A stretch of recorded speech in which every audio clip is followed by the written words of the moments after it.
ప్రారంభం మాత్రమేనండి. 5వ తారీఖుతోనే ఉంది కాదు, 5 నాడు పొలిటికల్ లీడర్స్ తో మాట్లాడతానండి. అంటే 5వ తారీఖు సమావేశం అయిపోయేటప్పటికీ ఇదిగో తెలంగాణ ప్రకటిస్తున్నారని వెనక్కి వస్తున్నారు. లేదు లీడర్స్ ఆఫ్ ది పొలిటికల్ ఆ ప్రెస్ నోట్ చదివారండి.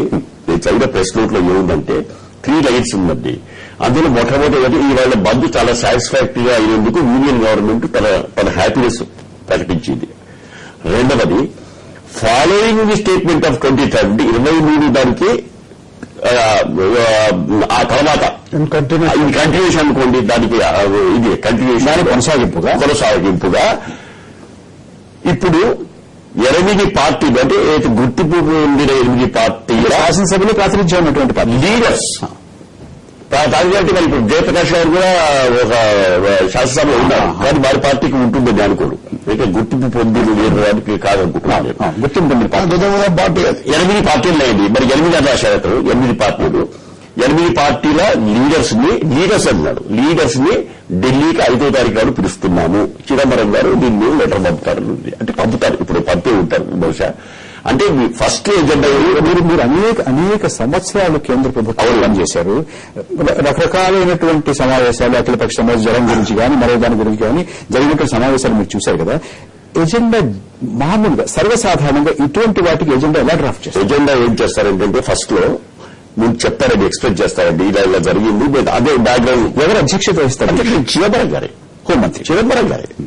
పొలిటికల్ పార్టీస్ పిలిచినప్పుడు వాళ్ళు లీడర్స్ పిలుస్తున్నారు. లీడర్ రాకపోతే లీడర్ తరఫున ఒక్కొక్కసారి ఏం చేస్తారంటే ఆ లీడర్ పక్కన అఫీషియల్ ఇప్పుడు ఆయనే ఉంటాడు, ఆయన పక్కన ఒకటిద్దరు హెల్ప్ గా తీసుకురావచ్చు. అంటే లీడర్ ఆయనే ఉంటాడు. నేను అనుకుంటా సాధ్యం కాదనుకుంటాను.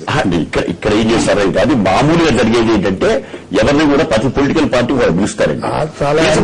Help by 2-3 persons. ఆ లెటర్ మీద చాలా అంబిగ్యూటీ ఉందండి.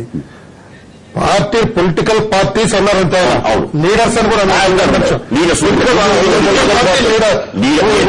Of the political party is the president of the political party or a team of important leaders or a members of polit bureau or some CWC members ఎవరు దాని మీద కూడా modalities ఉండాలి. They should give the first agenda of the meeting. అక్కడికి వచ్చి అక్కడ మళ్ళీ తన్నుకునే ఏర్పాటు చేయకూడదండి. డిఫరెన్స్ ఆఫ్ ఒపీనియన్ ఉంది ఇప్పుడు స్టేట్ వైడ్ గా.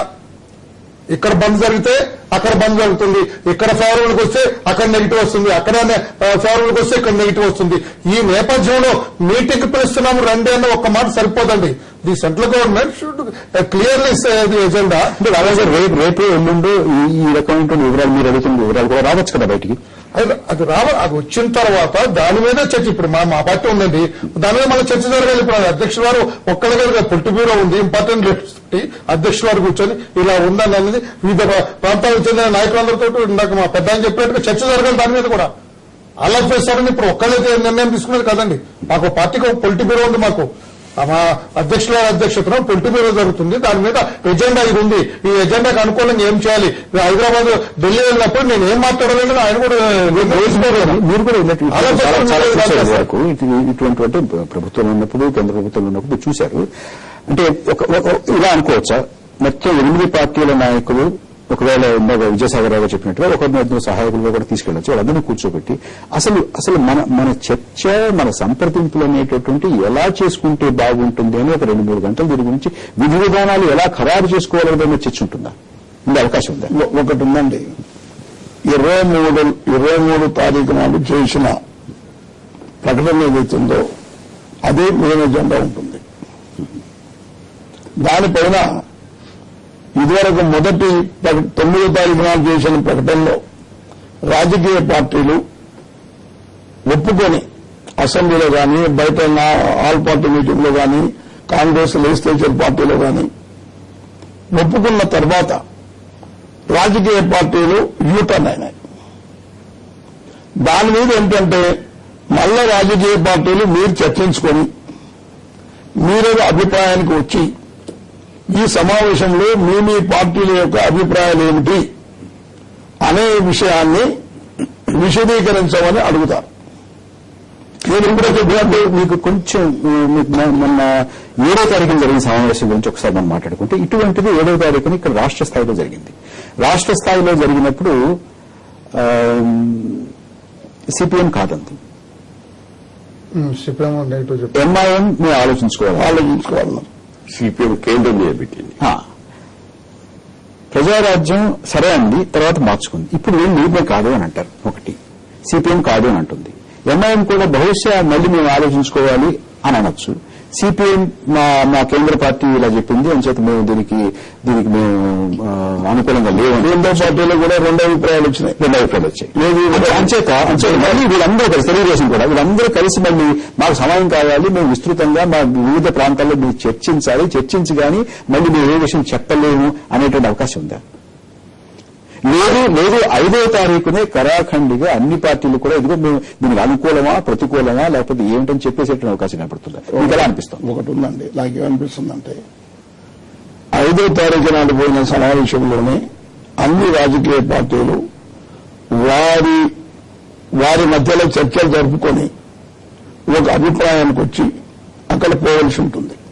ఎందుకని చెప్తున్నా అంటే అక్కడ పోయిన తర్వాత మీరు మా పార్టీలో పిలిచినట్టు ఏం చెప్పాలని మీరు అడుగుతున్నారు. మీ అభిప్రాయం, మీ యొక్క ఎజెండా ఏంటని అడగడానికి వీల్లేదు ఇక్కడ.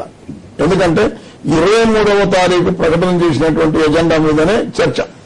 అంటే తెలంగాణ ప్రాసెస్ మొదలైంది, ఇక మిగతా విషయాల మీద చర్చ అంతే తప్ప ఒకవేళ కాదు అంటే అనుకోండి మేము మళ్ళీ ఇంకోసారి పెట్టండి మేము చేస్తామంటే మంచిది. మీరు కాలాలు గోవర్ధన్ రెడ్డి గారు, మీరు 23వ తారీఖు ప్రకటన ఒకసారి గుర్తు తెచ్చుకుంటే 7వ తారీఖున జరిగినటువంటి రాష్ట్రంలో జరిగినటువంటి అఖిలపక్ష సమావేశంలో మినిట్స్ మాకు వచ్చిన తర్వాత అన్ని పార్టీలు దీనికి సరే అన్నాయనుకుని మేము ఒక ప్రకటన చేశాము. After that the situation in the state has altered. అంటే ఆ తర్వాత మార్పు వచ్చింది. దాని దరిమిల రాష్ట్రంలో ఉన్నటువంటి అన్ని రాజకీయ పక్షాలతోటి గ్రూప్స్ తోటి, both parties as well as groups, వాళ్ళతో చర్చ అని అన్నారు. ఇప్పుడు రాజకీయ పక్షాలు పిలిచారు. తర్వాత మరొకటి, ఇప్పుడు విద్యార్థి సంఘాలు కూడా ఉంటున్నాయి మమ్మల్ని పిలవట్లేదు అని. ఇది పార్టీలు అప్పుడు ఆ 23వ తారీఖు చేసినటువంటి ప్రకటనలో పార్టీలని గ్రూప్స్ ని పిలుస్తామని అన్నారు. కాబట్టి ఈ 5వ తారీఖున పార్టీని పిలిచి మళ్ళీ 1వ తారీఖున కొంతమంది గ్రూప్స్ ని పిలుస్తారు. పిలిచే అవకాశం పిలవాలి కూడా. ఇప్పుడు మనము కాన్స్టిట్యున్సీస్ చేసి తర్వాత మన డీలిమిటేషన్ జరిగింది కదా. అప్పుడు ఏ విధంగా అయితే ప్రాంతాల వారిగా మీటింగ్స్ పెట్టి వారి అభిప్రాయాలు తీసుకున్నారో ఇప్పుడు కూడా తీసుకోవాల్సిన పరిస్థితులు వచ్చినాయి. అంటే దాని అర్థం విజయసాగరరావు గారు, పార్టీని పిలుస్తారు, పార్టీలు వివిధ అభిప్రాయాలను వ్యక్తం చేస్తాయి లేదా ఆలోచించుకొస్తాయని చెప్తారు. తర్వాత తెలంగాణలో ఉన్నటువంటి, కోస్తాలో ఉన్నటువంటి, రాయలసీమలో ఉన్నటువంటి విద్యార్థి సంఘాలను లేకపోతే జాయింట్ యాక్షన్ కమిటీలను మరొకళ్ళను అంటే రాష్ట్రం విడిపోవాలి అనుకున్న జయాంధ్ర ఉద్యమంలో నాయకులు ఉన్నారు, తెలంగాణ ఉద్యమంలో నాయకులు ఉన్నారు, ఇక్కడ జేఏసీ ఉంది, అక్కడ జేఏసీ ఉంది. సమైక్యంగా ఉండాలి అనుకునేటటువంటి జేఏసీలు ఉన్నాయి. వీళ్ళందరినీ కూడా పిలుస్తారా? ఇప్పుడు ఏమిటంటే మామూలుగా ఇట్లాంటి విషయాలు వచ్చినప్పుడు ఇప్పుడు 2 రకాలుగా అనొచ్చండి.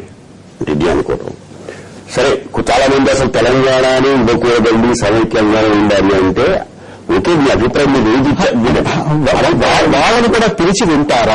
అందరినీ పిలుస్తారు, అంటే అన్ని గ్రూప్స్ పిలుస్తారు. 2 రోజులు కాబట్టి 3 రోజులు 4 రోజులు డిస్కషన్ చేస్తారు. 12th 19th అట్లాగా ఒక మంత్ లోపల దాన్ని పూర్తి చేయొచ్చు.